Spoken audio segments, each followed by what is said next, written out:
Dan itu semakin berkembang dia punya power kalau kita menempatkan itu sebagai bagian dari integral dari pelayanan kita. Masih lanjut itu pasokan energi kasih sebagai orang tua umat. Setiap orang hidup dengan pasokan energi tertentu batasnya yang biasanya habis pada akhir hari, ya. Sama dengan pastor yang melayani umat 30.000 orang, ya. Kalau sesudah pelayanan 7 kali misa, dia bilang habis. Ya. Tapi kalau dia seorang bapak dan istrinya ingin bersetubuh, ngana tahu-tahu ada istrinya ndak ingat menghabiskan energi bikin misa 7 kali.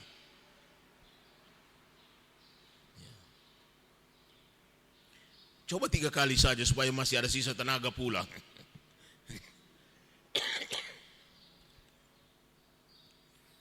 Nah begitu, semua yang kita lakukan, pikirkan dan rasakan memerlukan pasokan energi. Kesuksesan, kesehatan, dan suasana pikiran hati dan keadaan tubuh kita semuanya tergantung pada cadangan energi yang ada dalam diri. Setelah bermacam-macam aktivitas fisik, mental, dan psikis, seorang merasa terkuras energinya. Sampai daya sabar turun, daya pikir turun, ya. Keinginan hilang, ingin makan pun hilang, soalnya tidak rasa makan, terlalu terkuras habis energi. Nah orang itu menjadi lelah dan tak sanggup melakukan lagi kegiatan dengan intensitas tenaga, perhatian dan konsentrasi yang optimal. Tinggal tingkat kesabarannya dan ketekunan pun menurun.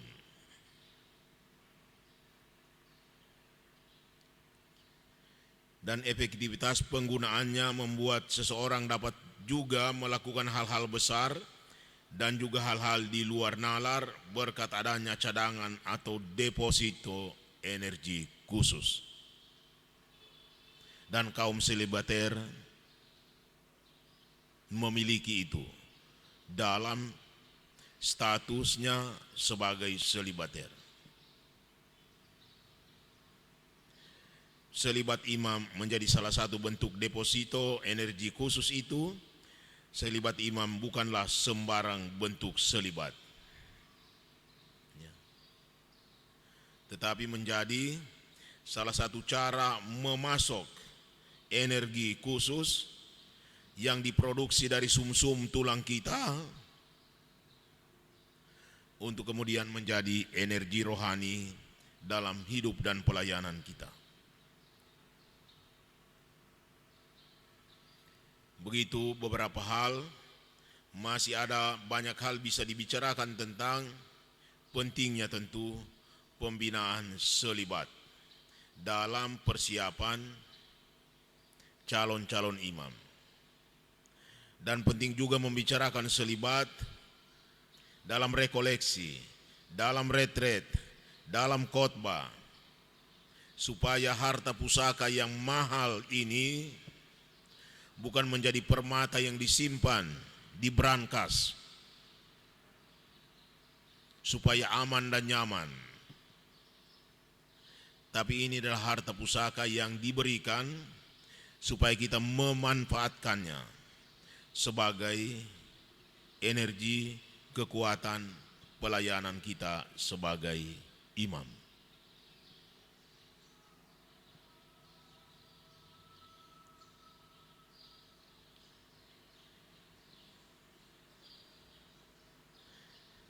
Jadi mudah-mudahan dalam sharing tadi pagi masih ada banyak hal lain yang ditarik keluar berdasarkan apa yang kita lihat bersama, supaya pemahaman kita mengenai apa yang menjadi perjanjian kita itu makin mendalam, makin intens, makin luas, dan ini berdaya guna bagi hidup kita secara pribadi, tetapi juga bagi efektivitas, kualitas, intensitas pelayanan kita sebagai imam yang dipilih Allah dan diberi anugerah khusus melalui panggilan hidup selibat.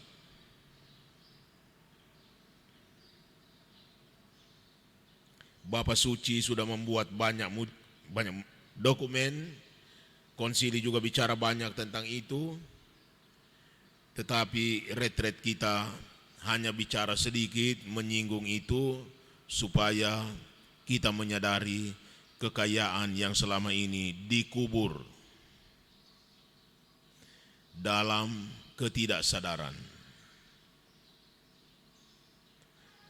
Baguslah kalau kita menyadari itu dan melihat kemuliaan, kehormatan, keagungan, dan seluruh kekayaan yang terkandung di dalamnya, dan menjadikannya salah satu modal pelayanan yang berkualitas, menjadi salah satu modal bakti diri yang total, utuh.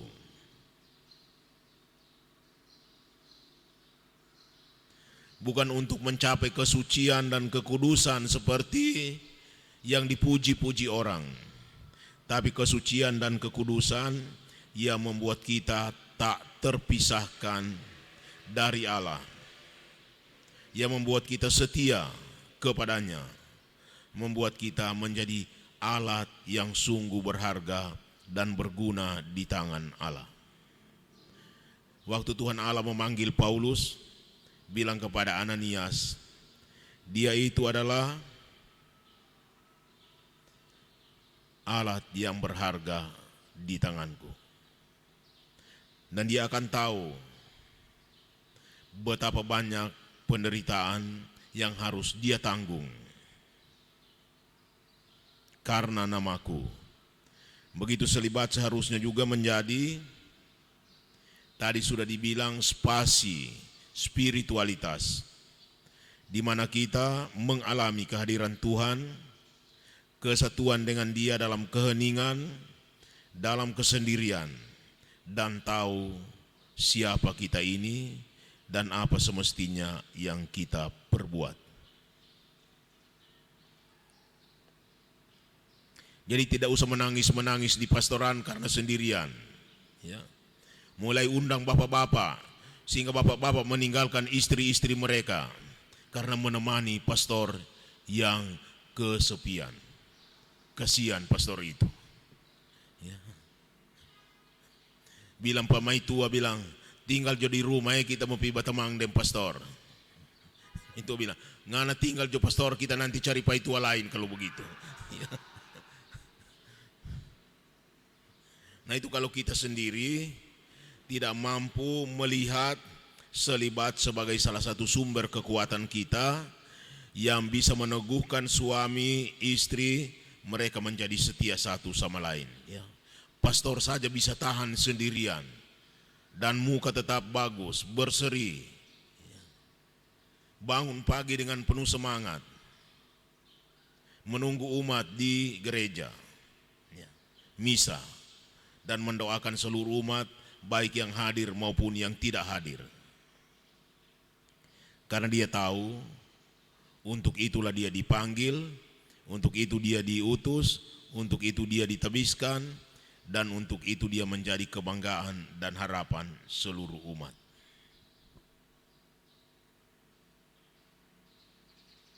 Jadi tidak usah malu, tidak usah menyesal bahwa pernah mengikrarkan janji selibat. Pastor Alphonse tidak menyesal. Dan kita semua juga bukan seharusnya mesti tahu kenapa tidak menyesal menjadi selibater. Karena itu membuat kita bisa jadi bapa rohani dari seluruh umat. Dikatakan tadi, ini membuat kita menjadi anamnesis kehadiran aktual Allah di tengah umat beriman. Dan semua orang menyapa kita Bapak Pastor.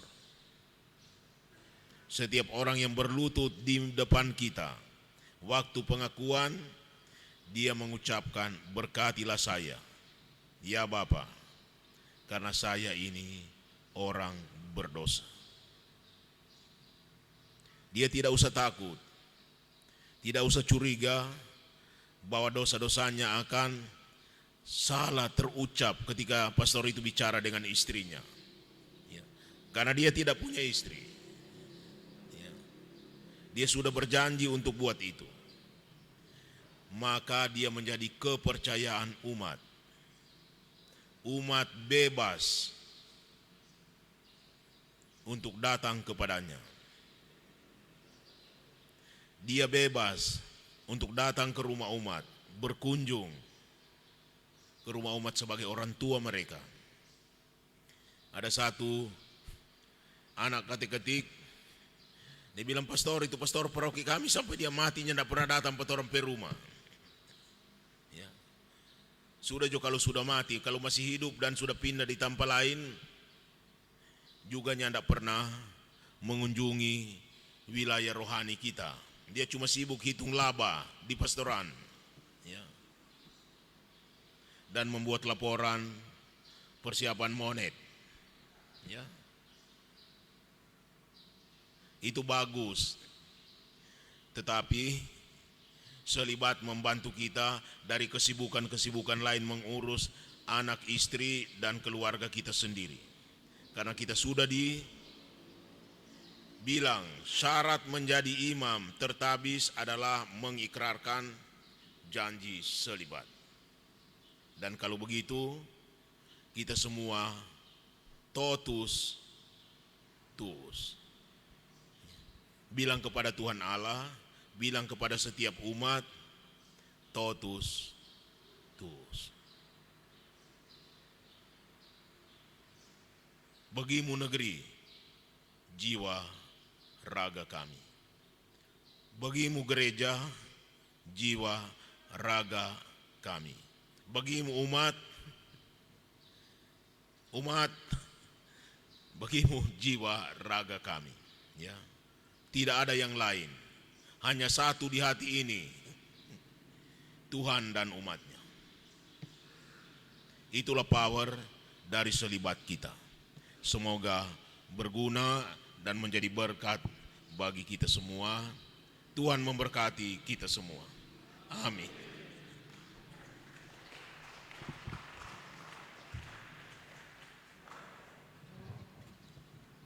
Terima kasih Pastor Julius untuk sesi kedua di sore hari ini. Bapak Uskup dan teman-teman sekalian, diakon,